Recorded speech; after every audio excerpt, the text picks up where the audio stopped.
अरुण वस्त्र भंडार private limited द्वारा कैंसर केयर ग्रुप भिवानी परिवार मैत्री संघ का आयोजन पिंक ब्रिगेड सम्मान समारोह एवं सोनोटेक हास्य कवि सम्मेलन शनिवार 29 जून 6 बजे Rajiv Gandhi cancer institute and research centre Indraprastha hall gate number 6A Rohini sector 5 में किया गया, जिसमें कैंसर हॉस्पिटल के अनुभवी डॉक्टर द्वारा महिलाओं को लेकर आजकल सर्विकल कैंसर से बचने के लिए उपाय बताए गए, जो कि आजकल महिलाओं में ज़्यादा पाया जाता है। कार्यक्रम में महिलाओं को निःशुल्क कैंसर प्रशिक्षण हेतु 50 कूपन अस्पताल की तरफ से दिए गए। कार्यक्रम में बताया गया जो भी कैंसर से पीड़ित व्यक्ति इलाज करवाने से असमर्थ हो, भिवानी परिवार मैत्री संघ द्वारा उनका इलाज फ्री में किया जाएगा। कार्यक्रम में आए हुए लोगों ने इस मुहिम के चलते भरपूर योगदान दिया। कार्यक्रम को सफल बनाने में राजेश चेतन, अनिल अग्रवंशी, महेंद्र तायल, मीनाक्षी गर्ग, मंजू रविंद्र कनोडिया, विनीता नीलमणि चांद घोटिया, रेणु विपिन भगेरिया का विशेष योगदान रहा। खड़े रहते हैं और मैं तो कहा करता हूँ धरती पर कोई भगवान का अवतार है तो डॉक्टर है। देखो मैं तो जब हास्य कविता करता हूँ तो कहा करता कि भाई डॉक्टर भगवान का रूप है, उसका कोई मुकाबला नहीं। एक जो है नए नए व्यक्ति डॉक्टर ऑपरेशन थिएटर में ऑपरेशन कर रहे थे तो पेशेंट गया, माला लेके गया डॉक्टर साहब, बोले माला क्यों ले? बोला मेरा पहला ऑपरेशन कामयाब हो गया तो मेरे लिए, नहीं तो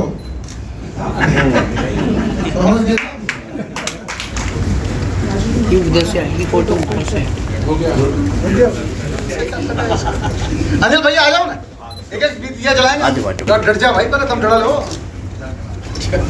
भाई। Yes one more. अब एक बार उधर भी देख लीजिए वीडियो। अच्छा उधर भी देखें। हाँ जी पता लग जाएगा। आ जाओ आ जाओ। असल में चक्कर है फेसबुक का और कोई बात नहीं है। इन्होंने ये सब फोटो लेके फेसबुक पे डाल दी। आदरणीय गवर्निंग काउंसिल सेक्रेटरी श्री जी नोबल दाई साहब, मीनाक्षी जी, और ये आई थिंक 5वां सम्मेलन है भिवानी मैत्री संघ का। 2 राउंड प्लाजा में थे, ये 3रा यहाँ पर है इंद्रप्रस्थ हॉल में। और जिस तरह आपका हमारे साथ इन 5 वर्षों में सहयोग रहा है कैंसर पेशेंट्स के लिए, वो एक बहुत ही सराहनीय काम है। पैसा तो बहुत लोगों पे होता है पर हर आदमी, हर बंदे आप जैसे नहीं होते हैं, जिस तरह का ये ग्रुप है। और अगर पेशेंट जो कैंसर से पीड़ित है उसे अगर फाइनेंशियल हेल्प मिलती है तो इससे एक तरह से उसे आप जीवन दान ही दे रहे हैं। हम लोग भी जीवन दान देने वाले नहीं हैं, हम लोग तो वी जस्ट वर्क, हम काम करते हैं। और जैसे गीता में लिखा हुआ है कि परिणाम तो ऊपर वाला ही देता है। सेम ट्रीटमेंट हम सबको देते हैं, लेकिन ये नहीं कि हर एक पेशेंट ठीक होगा या बहुत दिन जिंदा रहेगा। तो उसमें बहुत सारे फैक्टर हैं, कुछ का कर्म की गति अलग है और कुछ so many things are in the life, so this but then हम लोग वो करना है जो बेस्ट हो। हम अपनी उसमें सक्षम होने में, जिसमें भी हम सक्षम हैं उसमें बेस्ट करें, जो हमारी कैपेबिलिटीज़ हैं उसके देखते हुए whatever we can do that is in our hand. Otherwise अगर हम अपनी ड्यूटी पूरी नहीं करते वो गलत है। और इसमें राजीव गांधी में आई थिंक सारे डॉक्टर हमारे इस मामले में आप ये समझ के चलिए कि वो अपने जितना भी उनकी क्षमता उससे ज़्यादा ही काम करते हैं। और साथ में वो पेशेंट सेंट्रिक कितने हैं कि अपनी फीस छोड़ना है, हॉस्पिटल को अपना पैसा छोड़ना है या कुछ है, वो इस हॉस्पिटल में आपको स्पेशल मिलेगा। सबसे बड़ी बात मैं आपको बता दूं, जो आप लोग शायद ना मालूम हो, यहाँ की जो फार्मेसी है उसमें 21% डिस्काउंट है मोस्ट ऑफ द मेडिसिन पे। जो DPCO में है उसमें 10% है, और जो ब्रांडेड जेनरिक है जो पेटेंटेड मेडिसिन है उसमें हम 4-15% जितना हो सकता है वो देते हैं। तो हमारा क्यूमुलेटिव डिस्काउंट 17% होता है। मैं एक नेगोशिएशन में बैठा हुआ था एक कंपनी के जो हमारी यूनिट है, तो इसमें आ गया था। उस वक्त तो फाइनल हमारा नेगोशिएशन हो गया। हमने कहा ठीक है भाई, तो प्राइस है, मैं 10% और कम कर रहा हूँ। मैंने कहा क्यों, क्या हुआ? कहता मैंने अपनी डायबिटीज़ के लिए जो दवाएं खरीदी आपकी फार्मेसी थी, और अगर वो MRP पे बेचते हैं। अकेले ऐसे हॉस्पिटल हैं जो ये मतलब हम मनी सेंट्रिक नहीं है, हम पेशेंट सेंट्रिक है। और उसमें आप लोगों के जैसे NGO है, बहुत बड़ा योगदान रहता है उसमें। काफ़ी इस हॉस्पिटल के पेशेंट्स के लिए वो बहुत ही वेलकम है। मैं उसका स्वागत करता हूँ और नेक्स्ट ईयर फिर हमें इसी तरह रहें और जितना भी सेवा कर सके पेशेंट्स की सेवा करें। धन्यवाद। और आज सुबह 3 बजे से उठे हुए हैं डॉक्टर साहब। His energy is unmatchable. हम वो सुबह से ओटी में थे और अब यहाँ आए हैं एंड ही हैज प्रॉमिस्ड कि जितने देर आप कहेंगे मैं रुकूंगा। एंड बिलीव मी, मैंने कभी भी किसी भी पेशेंट के लिए कॉल किया है, he is just a phone call away, 1 minute में। और किसी भी पेशेंट के लिए फीस तो छोड़ने के लिए तुरंत तैयार हो जाते हैं। रोबोटिक सर्जरी में भी डिस्काउंट दे देते हैं। ये कहते हैं मीनाक्षी किसी भी पेशेंट को पैसों की वजह से नहीं हम खोएंगे, बाकी तो ईश्वर के हाथ में है। So he is not only an amazing doctor, amazing person, heart of gold. और महेश्वरी जी का योगदान हमें मिलता है, पर वो कह रहे हैं मैं बोलूंगा नहीं, मेरे बिहाफ पे डॉक्टर रावल ने ही बोल दिया है। मैं डॉक्टर भुरानी जो हमारे मेंटोर हैं, राजेश भैया ने वैसे इनके बारे में बताया है, पर मैं इनके पास जब भी आती हूँ, मैं इनफैक्ट इनको कभी भी कोई भी टेक्स्ट कर देती हूँ किसी भी पेशेंट की रिपोर्ट, और कभी भी इनके रूम में हम चले जाते हैं तो he is like a godfather to me. इतने अच्छे से जो वो बोलना चाहते हैं उसको ये पैसे दिए जाते हैं। राजेश जी को भी मैंने ऐसा बोल एडवर्टाइजमेंट के लिए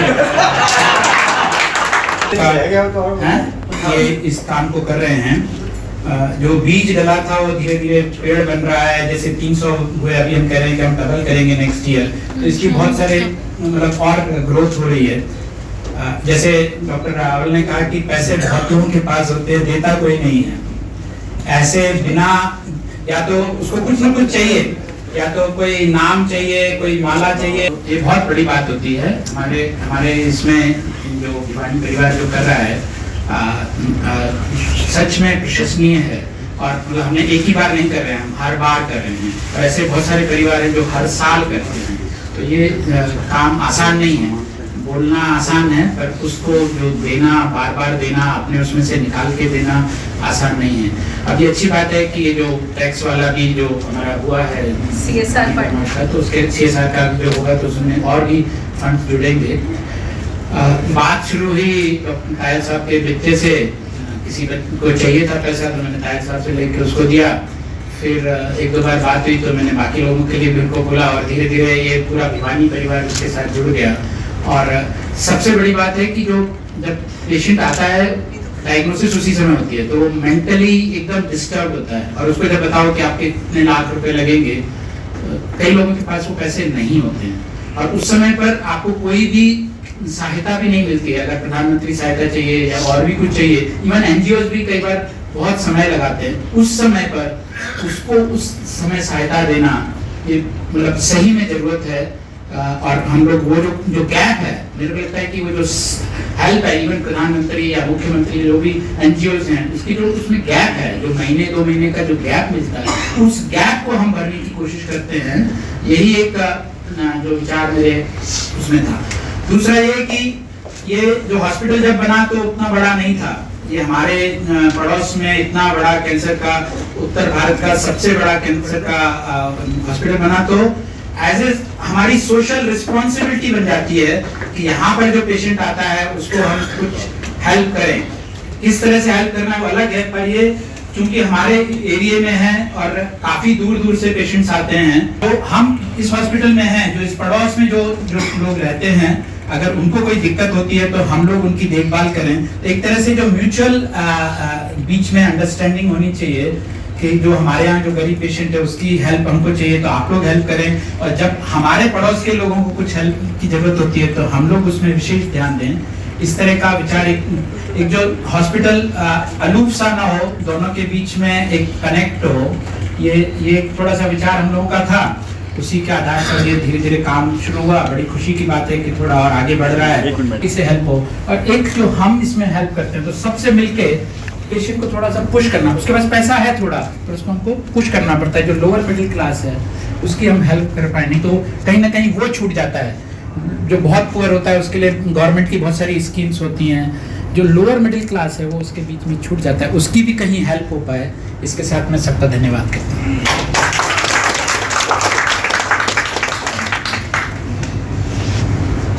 डॉक्टर साहब ने जो कहा है इसमें पुअर पेशेंट की मदद तो जो 300 के करीब होते हैं, पर उनको पता नहीं होता करना क्या, ऐसे लोग आना है कहाँ जाना है। मेरे विचार से वो बड़ा काम भिवानी परिवार मैत्री संघ के माध्यम से हमारी जो ये मीनाक्षी है और हमारे जो महेंद्र तायल जी है, पूरी टीम जो कैंसर केयर की ये करती है। मेरे ख्याल से हफ्ते में ऐसा कभी नहीं होता कि हमारे पास 3-4 कॉल ना आती, तो उनका सारा स्ट्रीमलाइन करना ये काम भी भिवानी परिवार मैत्री संघ बहुत करता है। मैं आपसे ये बात इसलिए कहना चाहता हूँ कि आपके भी संपर्क में कोई इस तरह का जरूरतमंद कोई रोगी आए तो निसंकोच आप फोन कर सकते हैं, मुझे करें, मीनाक्षी को करें, तायल जी को करें, हमारी टीम में राजू चांद गोटिया जी को करें, मनीष को करें, किसी को भी फोन करें, जिससे कि उसको जो सुविधा मिल सकती है, उसके पास साधन तो है, गाइडेंस चाहिए उसको, वो दी जा सकती है।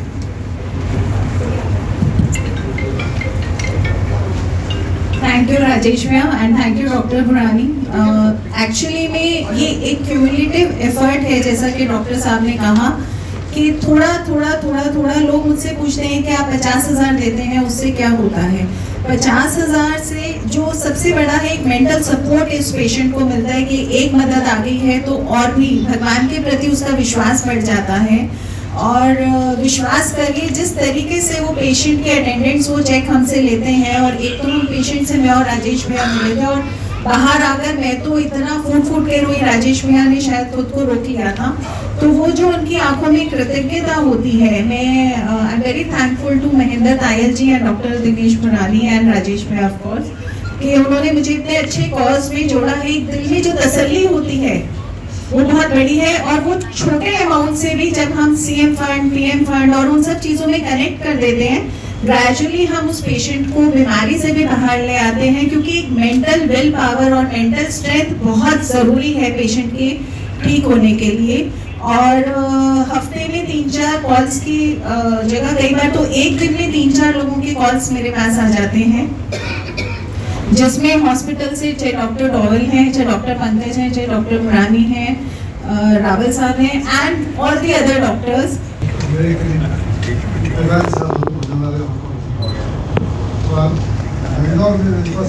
बाबू जी आया करते थे, उनका एक पुराना झूला हुआ डॉक्टर साहब माइक थोड़ा नजदीक लाइए। वो झूला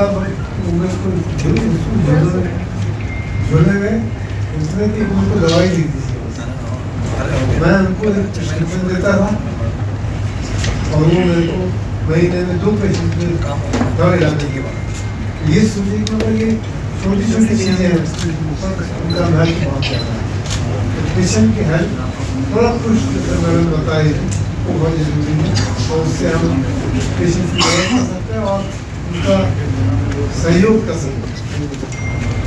घनश्याम जी और मेरे बड़े भाई समझो प्रमोद मिश्री जी और डॉक्टर बुरानी, डॉक्टर पंकज, बहुत मैं इस काम से जुड़ के इतना खुश हूँ, कभी जिंदगी में कुछ करना है और वो करके आज मेरे को वेल सेटिस्फेक्शन है।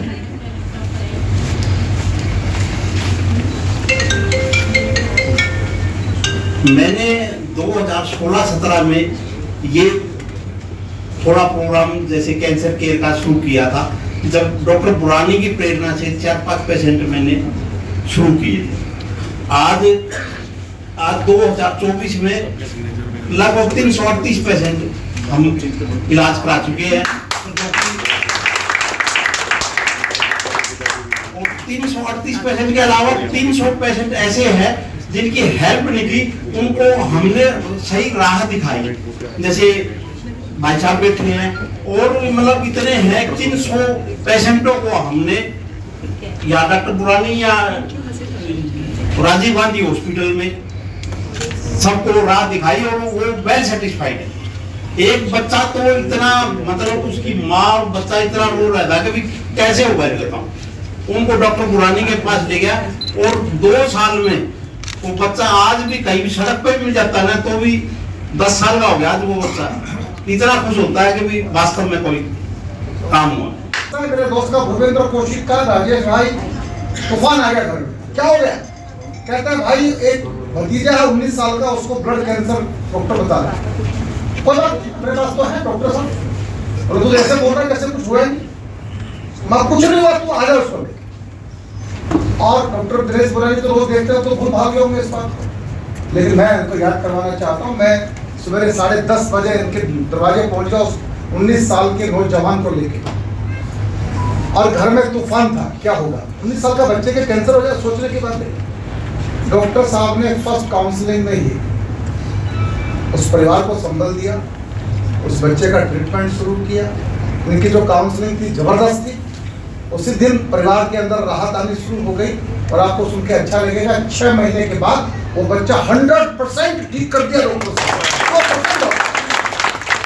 मेरी ख्याल से खाटू के बाद, खाटू तो मूल स्थान है भगवान का, उसके बाद कोई स्थान है तो उसका नाम है खाटू धाम, दिल्ली धाम, जिसके संस्थापक अध्यक्ष हैं भाई घनश्याम जावेरी। और वो अगर कुछ बोल दें तो ये 84 जय श्री मंच पर विराजमान हमारे डॉक्टर रावत जी और उनकी पूरी टीम, जिसका न केवल दिल्ली में पूरे भारत देश के अंदर, क्योंकि मैं हमेशा 2014 से हॉस्पिटल से जुड़ा हुआ था। जो अगरसर इंटरनेशनल हॉस्पिटल का मैं फाउंडर चेयरमैन हूँ। तो मेरी मुलाकात कई दफा बड़े बड़े डॉक्टर से हुई, और जब उद्घाटन होना था तो मैं डॉक्टर ट्रेन से मिल गया और आवाज कमा ले गए भाई। तो मैंने कहा भाई ये डॉक्टर साहब ने मुझे सुबह 6 बजे क्यों बुलाया? मैं डॉक्टर साहब, तो डॉक्टर साहब वॉकिंग कर रहे थे, तो उन्होंने बताया बहुत विचारने वाली बात है कि घनश्याम जी हॉस्पिटल बना रहे हो, पेशेंट का इलाज होगा। मैंने सुबह इसलिए बुलाया आपको, मेरे जैसा वर्ल्ड फेम डॉक्टर जब वॉकिंग कर रहा है तो आप हॉस्पिटल बनाने के साथ साथ ऐसा कुछ करो कि पेशेंट को हॉस्पिटल में आना ही ना पड़े। मैंने कहा कि क्या मतलब? और यदि मैं वॉकिंग कर रहा हूँ, मैं कॉन्शियस हो रहा हूँ, तो आप लोग भी ऐसे समाज के अंदर हॉस्पिटल के बनाने के साथ साथ इस तरह के प्रोग्राम करें, लोगों को बताएं कि उसको ऐसे फार्मूले बताएं मॉर्निंग वॉक में या किसी भी तरह के, उसको बीमार होना ही ना पड़े। तो अभी मैं भाई अपना ताहिर साहब की जो बात सुन रहा था, और जो ये भिवानी मैत्री संघ का और मीनाक्षी जी का ये जो एक टारगेट है कि लोगों को सावधान करना, ये सबसे बड़ी इम्पोर्टेंट और सबसे जरूरी कार्य है। क्योंकि कैंसर के नाम से, कैंसर का नाम सुनने से राजेश चेतन भाई जैसे कह रहे थे कि एक ऐसा लगता है कि डर, परंतु अभी मैं देख रहा था डॉक्टर साहब पहले प्यार से समझा रहे थे। तो डॉक्टर साहब जब काउंसलिंग बढ़िया से अच्छे से करते हैं तो पेशेंट का ट्रीटमेंट करने का या उससे ट्रीटमेंट लेने का या जो उसकी जो विल पावर है, मैं समझता हूँ डॉक्टर साहब ज्यादा समझते हैं कि कोई भी स्ट्रेस जो है आदमी का, बीपी अप और डाउन तो स्ट्रेस से ही होता है।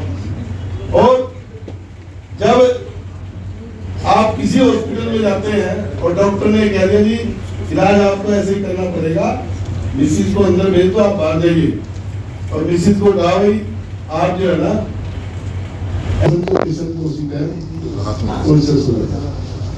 तो मैं इतना ही कहूँगा, इतना सुंदर जो और उसके अंदर एक चिड़िया क्या कर रही थी, समुद्र में से एक बूंद पानी का ले और वो आग पे डाल दे, एक ले और डाल दे। वही हमारे नवल किशोर जी जैसे पूछ दिया, बोले यार ये जानवी क्या हो रहा है, ये जो चिड़िया बार बार एक बूंद पानी ले रही है और इसको डाल दिए, ये जंगल की आग क्या बुझ जाएगी। तो एक वहाँ और संत थे महेंद्र जी जैसे, मैंने कहा महेंद्र जी आप बताओ भाई, तो महेंद्र जी ने जवाब दिया कि चिड़िया से पूछते हैं। तो चिड़िया ने जवाब दिया कि मैं जो भी चिड़िया से पूछा कि ये जो आप एक एक बूंद पानी डाल रहे हो, इससे क्या आग जंगल की बुझ जाएगी क्या। तो चिड़िया ने एक ही जवाब दिया कि मेरा कार्य है आग बुझाना, जब ऊपर जाके मेरी हिस्ट्री लिखी जाएगी तो मेरा नाम लिखा जाएगा आग बुझाने वालों में, आग लगाने वालों में नहीं, आग बुझाने वालों का नाम जब। उनका भी स्वागत है और टीम कैसे लेनी है और भी बहुत सी क्वेरीज हमारे मन में रहती है। तो मैं और बीच में अगर आप कोई भी प्रश्न पूछना चाहें, यू आर मोस्ट वेलकम। आज का हमारा थीम जो है पिंक ब्रिगेड, वो इसी प्रेजेंटेशन के बेसिस पे हमने नाम रखा है। और जो डॉक्टर पंकज ऐसा कैंसर केयर ग्रुप को पहुंचा देना ऐसा कम होता है। डेथ होने के बाद हमको फोन आया कि पिताजी बोल के गए हैं कि आप लोगों को 2.5 लाख रुपए देना हम लोगों को। मैंने कहा क्या कमाल, जाते जाते भी मानव का परमार्थ की सोचता हुआ आदमी चला गया कि भाई वो पैसा पहुंचा देना। और बच्चे भी ऐसे हैं कि तुरंत फोन करते हैं, भैया वो आपका पैसा छोड़ के गए हैं पिताजी और वो आपके ले जाओ। तो एक बार तालियां तो बनती है भैया। मैं क्या बताऊं, कितने सारे अनुभव मैं आपको सुना सकता हूँ कैंसर के, रोज नया एक्सपीरियंस हमको होता है इस काम के अंदर। डॉक्टर पंकज से बात करते हैं, ये पिंक ब्रिगेड का सब्जेक्ट है। पंकज साहब। थैंक्स बुरानी सर, थैंक्स भिवानी परिवार। पानी वानी पहले बता दूं, मैं यहाँ पे भिवानी परिवार के लिए अतिथि नहीं हूँ, मैं इन्हीं का एक सदस्य हूँ। एक तो मैं हरियाणा से हूँ, ऊपर से बिजनेस क्लास फैमिली से बिलोंग करता हूँ, तो हमारी ट्यूनिंग ठीक बैठती है। तो जैसा कि चेतन भैया ने बताया, तायल साहब काफ़ी जोर दे रहे थे कि हम ना 80-100 कुछ मरीजों को हेल्प कर पाते हैं और हमारा टारगेट ये है कि इस टारगेट को बढ़ाएंगे। तो एक मीटिंग हुई थी, उसमें सभी थे, मीनाक्षी जी भी थी, बड़ बुरानी भी थे। तो मेन जोर ये था कि हम अपना जो टारगेट है इसको बढ़ाएंगे, 100 से हम इसको पार करेंगे। और मुझे वो कहते हैं कुछ ऐसा बनाओ, कुछ चार्ट बनाओ, कुछ पैम्फलेट बनाओ कि लोग प्रभावित हों और ज़्यादा से ज़्यादा उसमें पार्टिसिपेट करें। और आइडिया ओरिजिनल होना चाहिए और हमारा जो टारगेट है वो 100 से बढ़ना चाहिए। तो मैंने ये बनाया है, देखिए बेटा।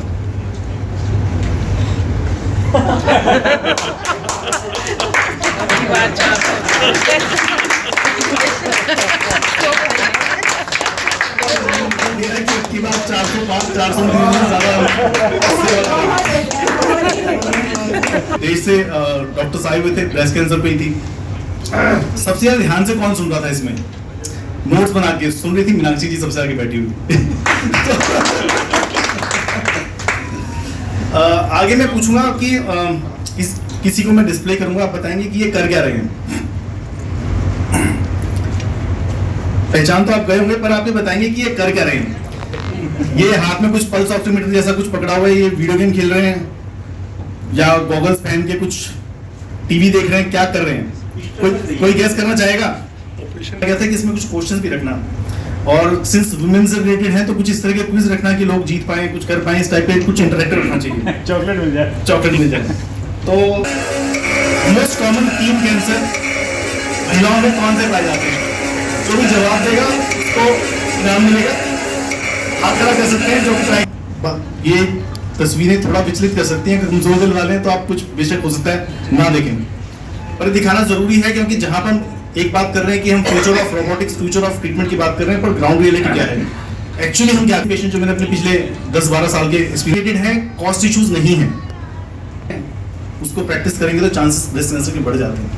टाइमली मैरिज, हैविंग बेबीज, ये सब चीजें हैं जो ब्रेस्ट कैंसर होने की चांसेस को कम करते हैं। तो जो हमारा पहले से ट्रीट जो चला रहा था, हमारी प्रैक्टिसेस, दे वर सेफगार्डिंग अस। तो जो कैंसर बढ़ रहा है वो इन चीज़ों से भी बढ़ रहा है कि मॉडर्न हो गए, बालक कर रहे हो तो खैर पकड़ना मुश्किल रहता है, पर ब्रेस्ट के बड़ा ईजी होता है अगर आप खुद को एग्जामिन कर रहे हैं। मैमोग्राम बेसिकली एक एक्सरे होता है और कुछ नहीं होता है, उसमें ब्रेस्ट का एक्सरे लिया जाता है, एक इस डायरेक्शन और एचपीवी वैक्सीन के लिए, मतलब एचपीवी वायरस के लिए तो देखते हैं। स्टार्ट करेंगे 21 ईयर्स से, 21 ईयर्स से 29 ईयर्स तक, ये जो रेंज है, इस टाइम आप बस पैप स्मेयर कीजिए, वो 3 ईयरली करना है, तो हर 3 साल में एक बार कर लीजिए, तो 29 ईयर्स जब कंप्लीट हो जाएगा, उसके बाद आपके पास 2 ऑप्शन है। सर 2 ऑप्शन क्या है, या तो आप हर 3 साल में सेम पैप स्मेयर कंटिन्यू करते रहिए टिल 65 ईयर्स एज तक, या फिर पैप स्मेयर प्लस एचपीवी जो वैक्सीनेशन वायरस का टेस्ट है वो साथ में कराइए, बट वो 5 ईयरली आप कर सकते हो, मतलब 3 ईयरली नहीं करना है, हर 5 साल में कर सकते हो टिल 65 ईयर्स, तो उसके बाद कोई फॉलोअप की जरूरत नहीं। तो यहाँ भी आया पर उतना ज़्यादा कॉमन नहीं होगा, बट हाँ सिंपल सा प्रोसीजर है, किसी भी हॉस्पिटल के अंदर अवेलेबल है। हमारे पास भी एक डिपार्टमेंट है जिसमें हम इनिशियल स्टेज पे स्क्रीनिंग में ये टेस्ट प्रोवाइड करते होते हैं। 3 साल में एक छोटा सा स्वैब टेस्ट होना है। हर महीने एक कैंप हमारा कैंसर स्क्रीनिंग का लगता है, जिसमें हम जितनी फीमेल्स आती हैं उनको फ्री में पेप स्मेयर टेस्ट करवाते हैं। भिवानी परिवार ये कैंप हमारा भिवानी में लगता है, और 3 कैंप्स हम अपना घर आश्रम में भी लगा चुके हैं, और 2-3 कैंप्स हमने दिल्ली में भी लगाए हैं। तो ये कैंप्स हम रेगुलरली इसलिए करते हैं, ये स्क्रीनिंग इसलिए करवाते हैं जिससे कि इनिशियल स्टेजेस पे अगर इस वायरस का इन्फेक्शन है वो पकड़ा जाए तो वो कैंसर में टर्न होने से पहले ही हम उसका इलाज करवा सकते हैं। प्रॉब्लम सिर्फ ये आती है कि हमारे उन कैंप्स में बार बार कहने के बाद भी लोग डरते हैं, टेस्ट नहीं करवाते हैं। तो हम चाहते हैं कि प्लीज़ ये पेप स्मेयर टेस्ट आप करवाएं, और हम आपको फ्री में करवाने की सुविधा भी दे रहे हैं। और डॉक्टर रावल, नेगी जी और महेश्वरी जी, सबको मैं थैंक यू बोलूँगी। आज उन्होंने हमें ये 14,500 रुपये के अप टू 14,500 रुपीज़ के टेस्ट के लिए कूपन्स दिए, जो हमारे फ्री में होंगे राजीव गांधी में, जो हम अपने सब डोनर्स को आज प्रोवाइड करेंगे। तो आप ये हमारे डेस्क से ले सकते हैं, और ये प्लीज़ मैं रिक्वेस्ट करूँगी सबसे कि इन कूपन्स को यूज़ करके ये टेस्ट करवा लीजिए। ये इसलिए नहीं है कि कैंसर निकल आएगा, ये इसलिए है कि हमारी बॉडी अंदर से हेल्दी है और हम इन्फेक्शंस को इनिशियल स्टेजेस पर ही कैच करें। 9 साल से लेकर 26 साल तक स्टैंडर्ड गाइडलाइन से ये देनी चाहिए। 9 से लेके अगर आप 15 तक कराते हो तो 2 वैक्सीन ही चाहिए, एक अभी, एक 2 से 6 महीने के बाद। तो 9 से 15 आपने आप करा लिया है तो 2 वैक्सीन, 15 साल के बाद 26 साल तक करा रहे हो तो 3 वैक्सीन। तो फायदा का ये है कि पहले ही करा दें, है ना। और आगे कुछ रिसेंट डेटा इन्होंने ये भी दिया है कि आप 26 साल के बाद भी करा लो और बॉयज में भी करा लो, उधर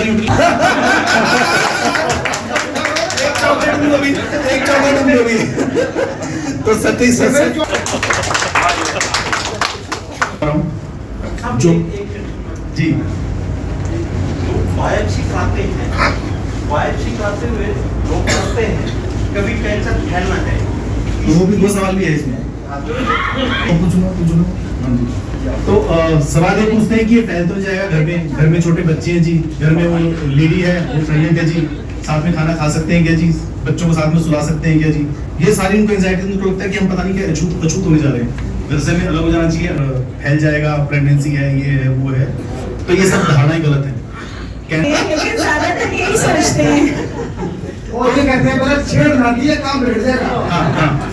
तो कई सारे पेशेंट्स ऐसे आते हैं जो अड़ जाते हैं, देखो इलाज तो करा लेंगे लेकिन बायोप्सी नहीं कराएंगे। क्या आप स्टेज पे प्लीज आइए घनश्याम जी के साथ, ऐसे अच्छा लग रहा है, हमारे प्रधान जी खड़े हैं। डॉक्टर साहब जितने भी राइट चलेगा कि उसका टाइप क्या है, कैंसर है भी या नहीं। और कैंसर अब एक टाइप बनी रह गया, ब्रेस्ट कैंसर है 50 टाइप का है, सर्वाइकल कैंसर है मल्टीपल टाइप्स का है, ओवरी कैंसर है अलग टाइप का है। जब तक आप उसकी बायोप्सी नहीं करोगे तब तक आपको ये नहीं पता कि कैंसर हो। कुछ ही है जिनमें डायरेक्टली सर्जरी की जाती है, जैसे ओवरी का अगर अर्ली स्टेज है उसमें डायरेक्ट सर्जरी होती है, पैनक्रियाज का है, गॉलब्लैडर इनिशियल स्टेज है उनमें डायरेक्ट सर्जरी होती है। इनको छोड़ के हर एक कैंसर के अंदर पहले बायोप्सी करके आप देखोगे क्या है, किस टाइप का कैंसर है, उसके अकॉर्डिंग इलाज होगा। हर पेशेंट के अंदर ऐसा नहीं कि सीधा सर्जरी कर दिया और निहाल हो गए। ये बहुत अच्छा सवाल पूछा, क्योंकि बायोप्सी जब हम बोलते हैं पेशेंट को लगता है हमारी कोई सर्जरी करने जा रहा है, कुछ काट छाट करने वाला है ना। बहुत बढ़िया सवाल सर। सो सर बायोप्सी के अंदर ना हम कुछ नहीं कर रहे होते, जैसे एफएनएसी में एक नीडल डालते हैं ना पतली सी, बायोप्सी में और पैर पकड़ के कर रहे हैं और वो कैमरा देख रहे हैं टीवी के ऊपर और आज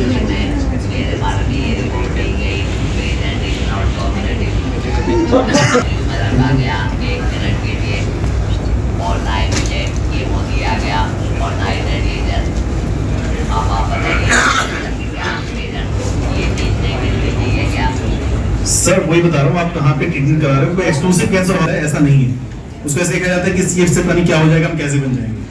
आप जितने भी पेशेंट्स हमारे आते हैं आप देखेंगे they are very good looking, local temporary ऐसा तो कुछ हेयर लॉस हुआ, अल्टीमेटली एंड दे रिकवर। और कीमोथेरेपी की इफेक्टिविटी इतनी है जो मैं दिखा चुका हूँ कि बहुत बड़े बड़े ट्यूमर्स भी श्रिंक होके क्यों हो जाते हैं।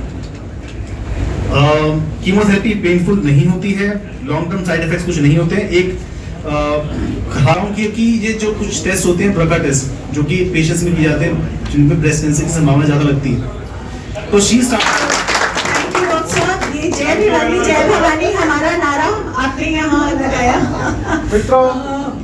और इतने अच्छे से हैंडल करता और ये बोलते हैं रजिस्ट्रेशन मत कराना, पहले मेरे पास भेज तो मैं देखूंगा जरूरत है, और अपनी फीस तो कभी भी नहीं लेते हैं।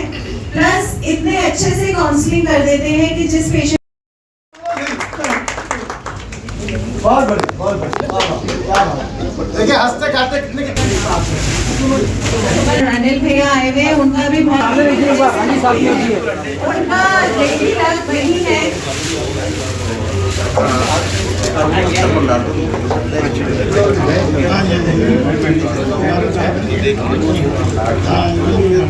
Yes, ma'am. Yes, look here. Yes, ma'am. Yes, look here. Yes.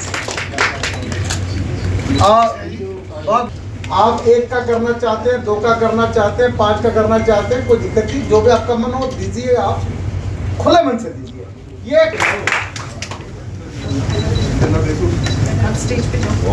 Sir एक बार सामने देखिए। यस, मुझे भी दे दीजिए। हाँ, एक बार सर साथ में आ जाइए।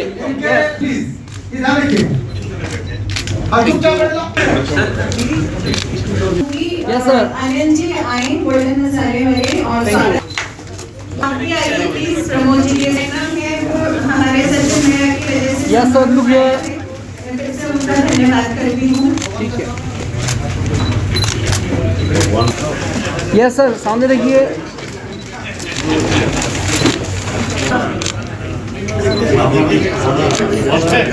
Close look here. Yes look here. Sir पूके नीचे कर लीजिए, फेस नजर नहीं आ रहा है। Yes sir.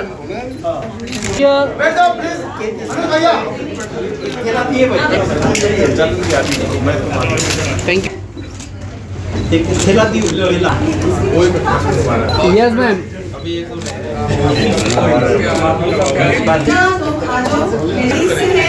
जो वीडियो आपने देखी पिछले दिनों में व्हाट्सएप पे बहुत वायरल हो रही थी, लेकिन सब ठीक ठाक है, तो इनका भी बहुत बहुत धन्यवाद। एक बार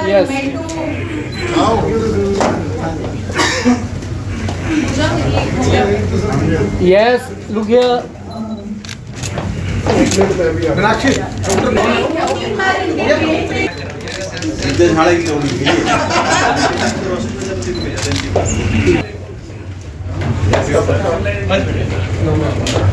मेरे को मजा आता है मैं भी आता हूँ। Yes look here close. मैं इनका पेशेंट हूँ, मुझे तो आना चाहिए। आ जाओ साथ में आ बाबूलाल जी ने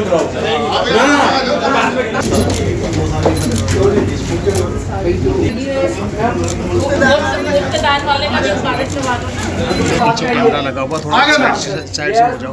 साथियों कर सकते हैं, कोई मना ही नहीं है। अभी यस सर, एक बार साथ में, एक बार साथ में तो क्या करें, इधर से लेनी पड़ेगी। ट्रॉफी लाओ, ट्रॉफी यस सर। आया आपके बिना तो कोई से भी नहीं है। यस एक मिनट सर। अरे चलो ठीक है। मैं भी तो देखिए, मैंने उनको काम भी बता दिया। ठीक है।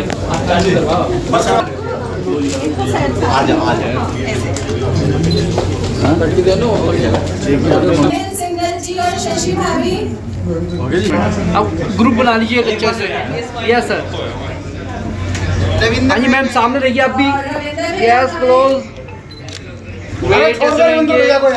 यस मैम, ये फोटो करा दीजिए। बच्चों का भी नहीं क्यों छोड़ रहे हैं? जी विष्णु जी,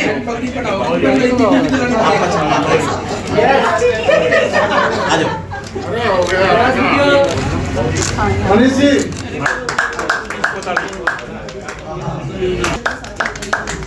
यस सर, थोड़ा साफ कर दीजिए प्लीज। यस भैया, थैंक यू सर। अनुज मेरे सखा भिवानी परिवार मैत्री संघ के संस्थापक, उपाध्यक्ष और आज हास्य कवियों में जो 5-7 नाम होते हैं बड़े, उनमें से एक नाम अपने भाई का जब आता है अनिल अग्रवंशी का, तो प्रसन्नता होती है, आपको भी होती होगी। बिल्कुल। एक प्रोग्राम टीवी पे चलता है न्यूज़ 18 पे, इसका नाम है लपेटे में नेताजी। कितने लोग देखते हैं? हम तो लाइव बनारस में देख के आए। बनारस में देख के आए। उसमें जो कवि सबसे ज्यादा जमता है तो लपेटा जाता है। वो हमारा बहनी का अनिल भाई अनिल अग्रवंशी है। यस और नो? यस।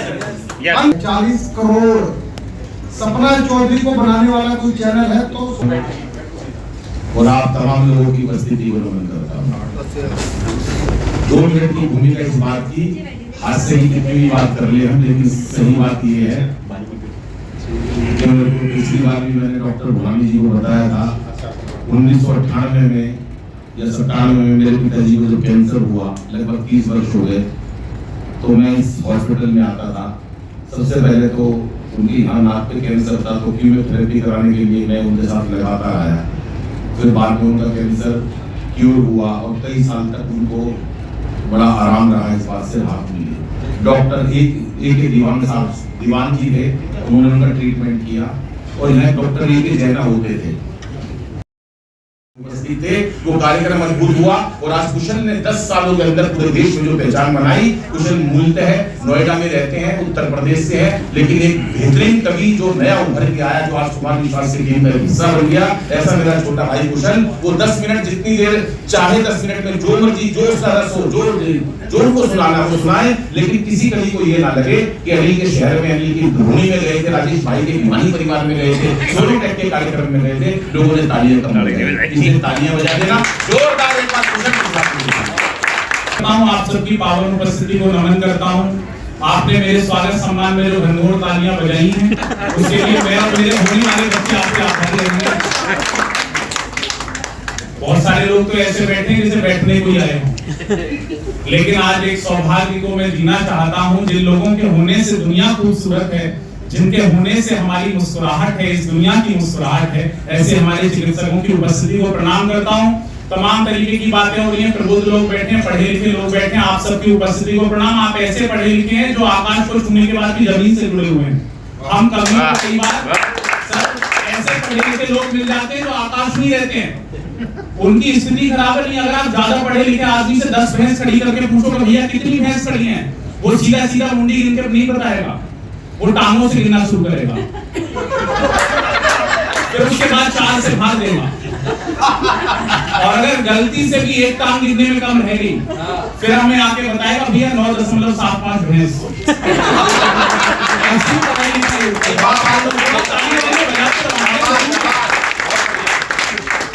आप भी बजाओ, आप ऐसा लग रहे कभी कभी हमें पता ही नहीं चलता। बहुत सारे लोग अभी भी ताली नहीं बजा रहे कि बीमारी चली कहां से आ गई। मैं तो शिक्षक आदमी दिन बोर्ड पे लिख दिया इलेक्ट्रिसिटी, एक बच्चे को खड़ा कर दिया, मैंने कहा क्या लिखा हुआ, उसने कहा मास्टर जी इलेक्ट्रिसिटी।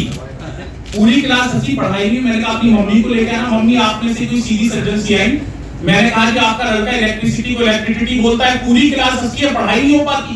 अब मम्मी आप में से कोई थी, उन्होंने कहा मास्टर जी अभी मेरा बच्चा छोटा है, अभी इसकी कैपेसिटी इतनी है।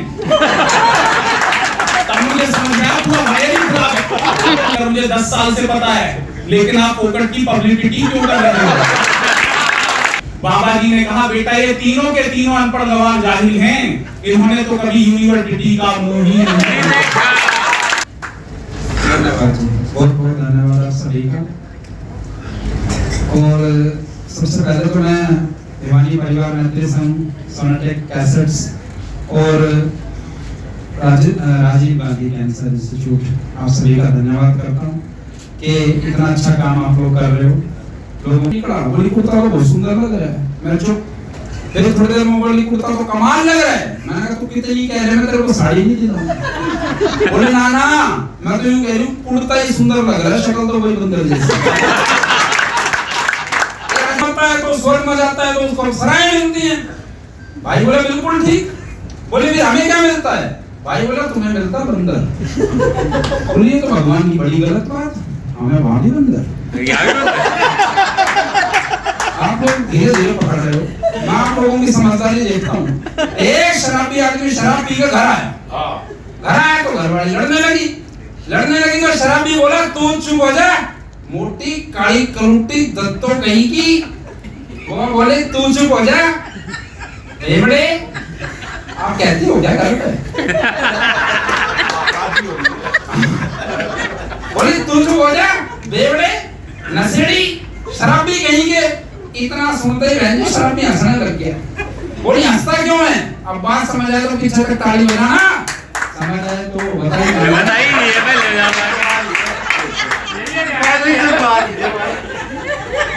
बोली तू चुप हो जा बेवड़े शराबी नशेड़ी कहीं के। शराबी हंसने लग गया।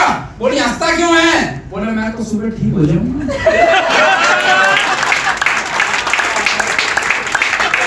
शक देखना घरवाली का। एक कवि सम्मेलन से घर आया, घर आते मेरी कमीज को झाड़ते हुए बोली पूरी कमीज में एक भी बाल नहीं, कौन थी टकली?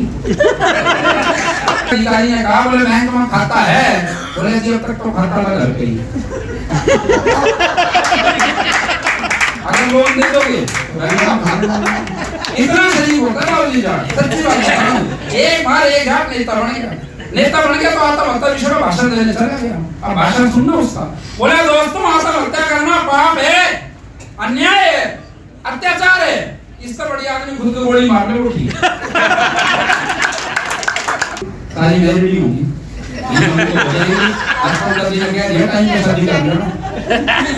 वाकई बहुत बढ़िया ज्ञान दिया पंकज जी ने। सचना बुलानी साहब, पंकज जी और जितने भी डॉक्टर थे उनके लिए तालियां बजाओ।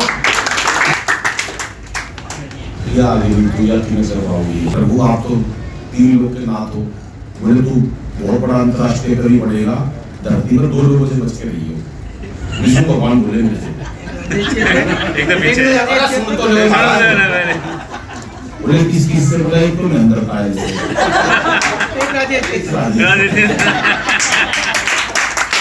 ताली बजाने मजा ही नहीं आ रहा। सभागार में उपस्थित सभी डॉक्टर्स को, सभी श्रोताओं को, सभी परिवारों को नमन करती हूँ। ये तो सच है कि जाने मन में तुमसे प्यार करती हूँ। ये तो सच है कि जाने मन में तुमसे प्यार करती हूँ, मगर गब्बर से मेरे बाप से मैं खूब डरती हूँ। मगर गब्बर से मेरे बाप से मैं खूब डरती हूँ। तेरी यादों में कविता और मुक्तक जो लिखे मैंने, तेरी यादों में कविता और मुक्तक जो लिखे मैंने, कवि सम्मेलनों में जाके उनका पाठ करती हूँ। कवि सम्मेलनों में जाके उनका पाठ करती हूँ।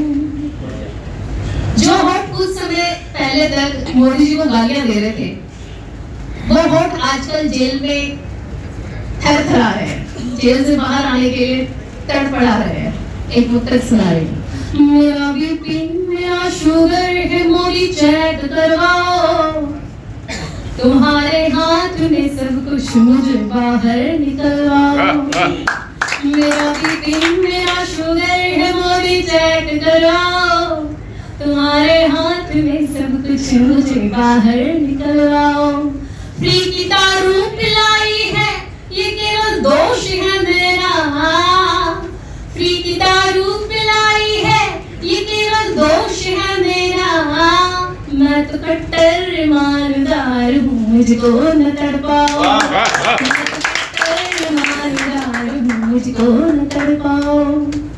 मुझे लग रहा आप लोगों को जीवन में कि मैं प्रयास करती हूँ, हर घड़ी सोचती सोचती हूँ और मैं एहसास करती हूँ, कर्म अच्छे हो जीवन में कि मैं प्रयास करती हूँ, हर घड़ी सोचती हूँ और मैं एहसास करती हूँ। मेरे भारत की भूमि को कोई भी आँच ना आए, मेरे भारत की भूमि को कोई भी आँच ना आए, मैं अपने देश भारत की सदा अरदास करती हूँ। राधे राधे जुटना है और गीत देश के गाना है, सारे जहां से अच्छा ये तो गाना बहुत पुराना है। राधे राधे जुटना है और गीत देश के गाना है, सारे जहां से अच्छा ये तो गाना बहुत पुराना है। सुन लो मेरी कविताओं का बिल्कुल नया तराना है, सुन लो मेरी कविताओं का बिल्कुल नया तराना है। विश्व गुरु के उच्च शिखर पर भारत को पहुंचाना है, विश्व गुरु के उच्च शिखर पर भारत को पहुंचाना है। देशभक्त लोगों ने मिलकर अपने मन में ठाना है, सीमा में घुसने वाले को सीमा पर टपकाना है। देशभक्त लोगों ने मिलकर अपने मन में ठाना है, सीमा में घुसने वाले को सीमा पर टपकाना है। हम में कितनी ताकत है ये दुनिया को दिखलाना है, हम में कितनी ताकत है ये दुनिया को दिखलाना है। विश्व गुरु के उच्च शिखर पर भारत को पहुंचाना है, विश्व गुरु के उच्च शिखर पर भारत को पहुंचाना है। यत्र तत्र सर्वत्र लड़ाई का बेकार जमाना है, हमको एक कड़ाही दे दो पाकिस्तान पकाना है। यत्र तत्र सर्वत्र लड़ाई क्या बेकार जमाना है, हमको एक कड़ाही दे दो पाकिस्तान पकाना है। च्युइंग गम की तरह चाइना को फिर हमें चबाना है, च्युइंग गम की तरह चाइना को फिर हमें चबाना है। विश्व गुरु के उच्च शिखर पर भारत को पहुंचाना है, विश्व गुरु के उच्च शिखर पर भारत को पहुंचाना है। और क्या कहना चाहती हूँ पाकिस्तान? दिल में तरंग जाग रही है, मेरे देशभक्ति की आग लग रही है। मेरे हाथ में सौंप दो, हालात बदल दूंगा। तेरे गलत वैक्सीन लग गई है, कुछ नहीं है। बड़ी पजामा बदल ली। कितनी कविताएं सुनाई जाए कि सबके सब चले जाए, क्योंकि हर कविता के बाद 5-7 कम हो जाते हैं। आप भी बैठ लो।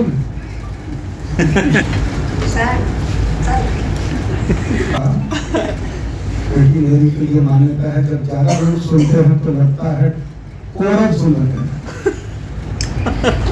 और जब कम लोग सुनते हैं तो लगता है कि अपने आप को पांडव कहीं तो मुझे तो बोले देते हैं उनसे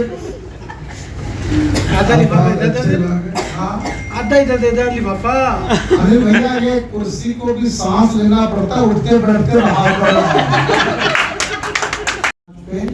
आंसू उबाल कर देखो, गमों की आंच पे आंसू उबाल कर देखो, बनेंगे रंग किसी पर भी डालकर देखो, और तुम्हारे दिल की चुभन भी जरूर कम होगी किसी के पांव से कांटा निकाल कर देखो। छोटी सी सुनाता हूं, मैं कभी सुनाई नहीं होगी। हिंदू मुस्लिम सिख ईसाई एक ट्रक के सवार, एक चुटकुला मुझे याद है, क्या वो सरदार जी से पूछा, भारत के तिरंगे झंडे में केसरिया रंग हिंदुओं का, हरा रंग मुसलमानों का, सफेद रंग ईसाई का, बोला आपको तो कुछ भी नहीं। अरे सवाल कर रहे थे तिरंगे झंडे पर विचार, हिंदू ने कहा हम हैं गांधी के बेटे लायक, अहिंसा के नायक, वंदे मातरम के गायक, छोड़ चुके हैं केसर की घाटी, क्योंकि हमको प्यारी है भारत की माटी, हम हैं भारत पर कुर्बान, इसलिए ये रंग केसरिया ये हमारी शान। हरियाली है तो खुशहाली, खुशहाली है तो 4-4 घर बन।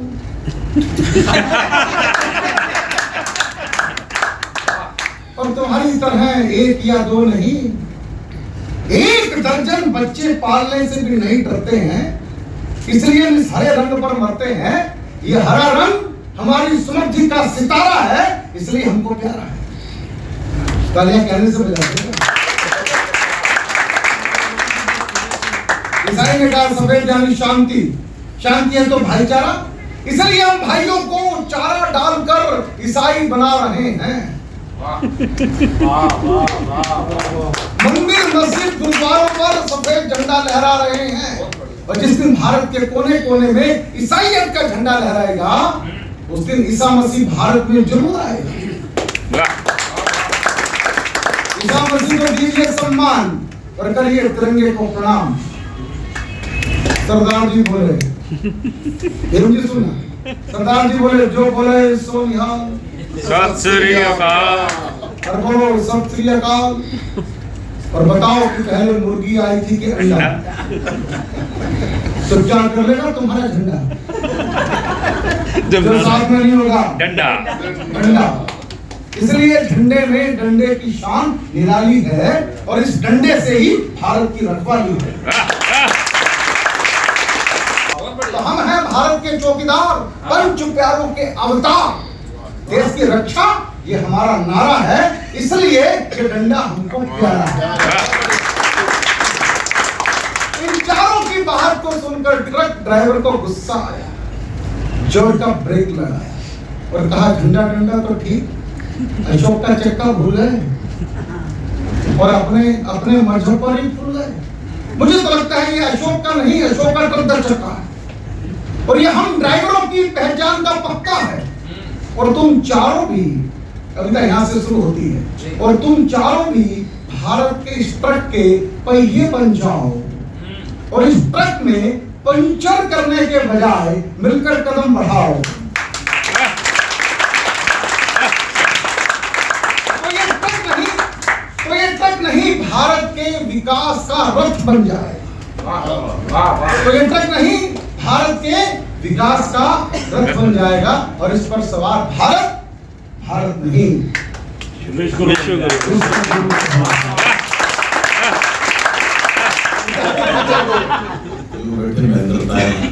अद्भुत व्यक्ति भाई साहब, परसों शमशान घाट में था ये,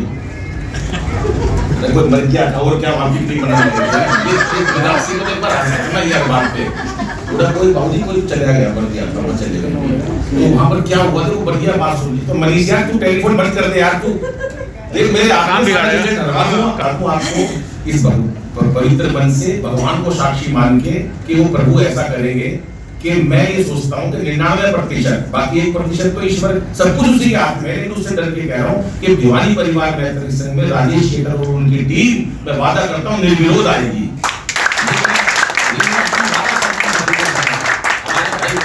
प्रधान है और प्रधान इतना काम करते, वरना प्रधानों का क्या काम ही नहीं करते भाई साहब। मैं तो कर्नाटक प्लेस चला गया, तोते बेच रहा, मैंने कहा तोता कितने का, बोला 30,000 का। मैं इसमें क्या खास बात है, बोला तोतों का ऊपर दान है ये।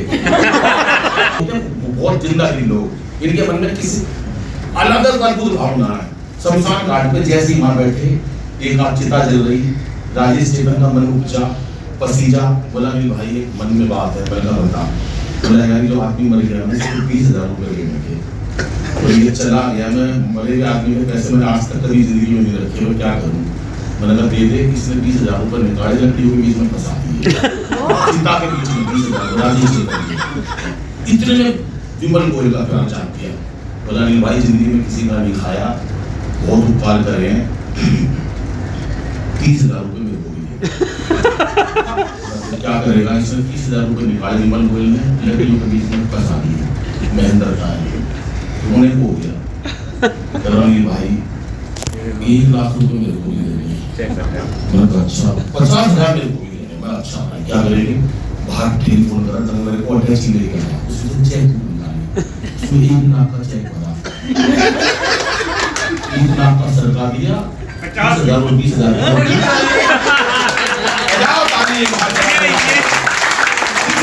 चला। बस्ती लेना पैरोडी की, ये अलग तरह जो टीवी में दिखता है, मंच पर कम दिखता है। स्वागत है कि ना तो हाथी चला और ना ही झाड़ू चली, ना तो हाथी चला ना तो झाड़ू चली, फिर कमल छा गया देखते देखते। मैं एक शख्स की तालियां चाहूंगा कि ना तो हाथी चला और ना ही झाड़ू चली, फिर कमल छा गया देखते देखते। कि सबने एका किया, गठबंधन ने, कि सबने एका किया और फिर भी कुछ ना हुआ, और मोदी फिर आ गया देखते देखते। आ गया देखते देख। केवल एक अंतरा सुनाता हूँ कि ये बिखर जाएंगे, जो गठबंधन वाले हैं उनके बारे में कहता हूँ कि ये बिखर जाएंगे ना नजर आएंगे, ये बिखर जाएंगे ना नजर आएंगे, होंगे सारे फना देखते देखते। और अब तालियां चाहिए कि तब लगेगा पता जब करेंगे दगा, जब लगेगा पता तब लगेगा पता जब करेंगे दगा, और होंगे लठम लठा देखते देखते। फोटो यस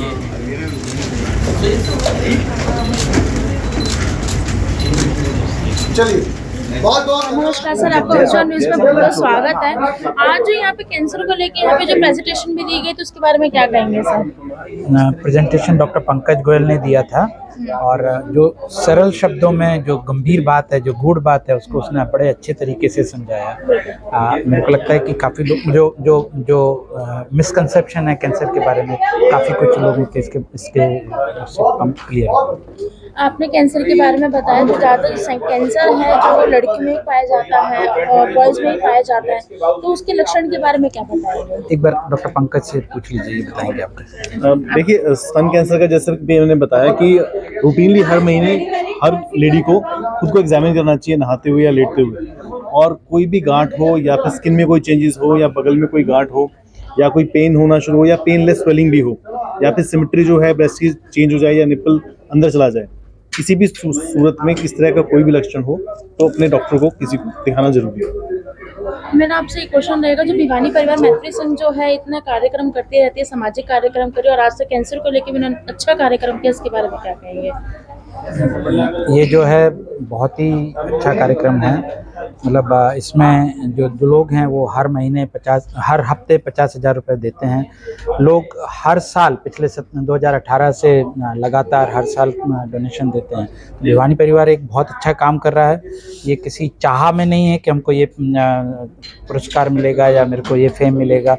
और ये जो गरीब पेशेंट्स हैं जो हमारे हॉस्पिटल में, उनकी बहुत बड़ी हेल्प वो लोग करते हैं और ये सच में एक ईश्वरीय कार्य है। नमस्कार सर, आपका उज्ज्वल न्यूज़ में बहुत बहुत स्वागत है। क्या कहेंगे सर, जो भिवानी परिवार है हर तरह से नए नए कार्यक्रम करता रहता है और आज तक कैंसर को लेके इतना अच्छा कार्यक्रम किया, उसके बारे में क्या कहेंगे? हमारे जो प्रधान है राजेश चेतन जी, उनकी एक विशेषता है कि हर क्षेत्र में भिवानी परिवार आगे रहे, चाहे कैंसर हो, चाहे हास्य प्रोग्राम हो या हेल्थ को लेकर के आइज कैंप हो, हर तरह के शारीरिक और मानसिक उपचार भिवानी परिवार मैत्री संघ करता है और हम भिवानी परिवार मैत्री संघ के भी सदस्य हैं। तो हमारा एक पूरा परिवार अब 2000 लोग परिवार हमारा जुड़ गया है। तो पूरी दिल्ली में बड़ा परिवार होने जा रहा है अब भविष्य में। बड़े बड़े मंत्री और सबका सहयोग मिल रहा है और नेक कार्य करने में भिवानी परिवार आगे है और आगे रहेगा। उनका उद्देश्य होता है कि सामाजिक कार्य करे के साथ साथ हमारे धार्मिक कार्य भी होते हैं, मानसिक चेतना भी ठीक रहे और शारीरिक वृद्धि भी सब हो, सब हंसते खेलते भी रहे और भक्ति के भी कार्यक्रम बहुत होते हैं। तो हर क्षेत्र में भिवानी परिवार सेवा कर रहा है। तो ये सब दुनिया को भी मालूम है और पूरी दिल्ली भी जानती है। तो बहुत अच्छा काम इसलिए हम करते हैं कि एक संगठन, एक परिवार की तरह ही हम काम करते हैं। जय श्री राम। क्या कहेंगे सर, आज के कार्यक्रम को लेके जो इतना भव्य रूप से हुआ और खासकर कैंसर को लेके जो आजकल ये बीमारी जो है हर तरह से फैल रही है और उसको थम लेने के लिए आप इसमें अच्छी भूमिका निभा रहे, तो उसके बारे में क्या कहेंगे? हमारे जो डॉक्टर हैं बहुत अच्छा काम कर रहे हैं। राजीव इसका तो बहुत बड़ा नाम है, आप पूरे इंडिया के अंदर है, सब जानते हैं। तो बहुत अच्छा काम कर रहे हैं और आगे करते रहेंगे। और जो भी यहाँ मरीज आता है संतुष्ट होकर जाता है और हम भगवान से यही प्रार्थना करते हैं कि जो भी यहाँ मरीज आए और बहुत संतुष्ट होकर जाए और ठीक हो जाए। हम आप यही कामना करते हैं। भगवान आगे सब शुक्र करेगा, बहुत अच्छा करेगा। भिवानी परिवार मैत्री संघ के कैंसर केयर ग्रुप की मैं चेयरपर्सन हूँ और महेंद्र तायल जी हमारे मेंटोर और डॉक्टर भुरानी मेंटोर हैं। और अभी तक हम 300-350 पेशेंट्स की मदद कर चुके हैं। 2.5-3 करोड़ तक का बजट हम लगा चुके हैं। और उसके अलावा हमने 22 कैंप किए हैं भिवानी, दिल्ली, NCR में मिला के। उसमें 3000 पेशेंट्स की स्क्रीनिंग हुई, जिसमें अनफॉर्चुनेटली 40 के करीब पेशेंट्स प्री कैंसरस और कैंसरस थे, जिसमें से हम कुछ पेशेंट्स को फ्री में ट्रीटमेंट करवाया हमने। अपना घर आश्रम की 3 महिला प्रभु जी, एक हमारे हालू बाजार की भिवानी से, उनका हमने 3 लाख तक का ब्रेस्ट कैंसर का फ्री ट्रीटमेंट करवाया। तो मैं राजीव गांधी की प्रिवेंटिव टीम की भी हृदय से धन्यवाद देती हूँ कि उन्होंने हमें इसमें मदद की।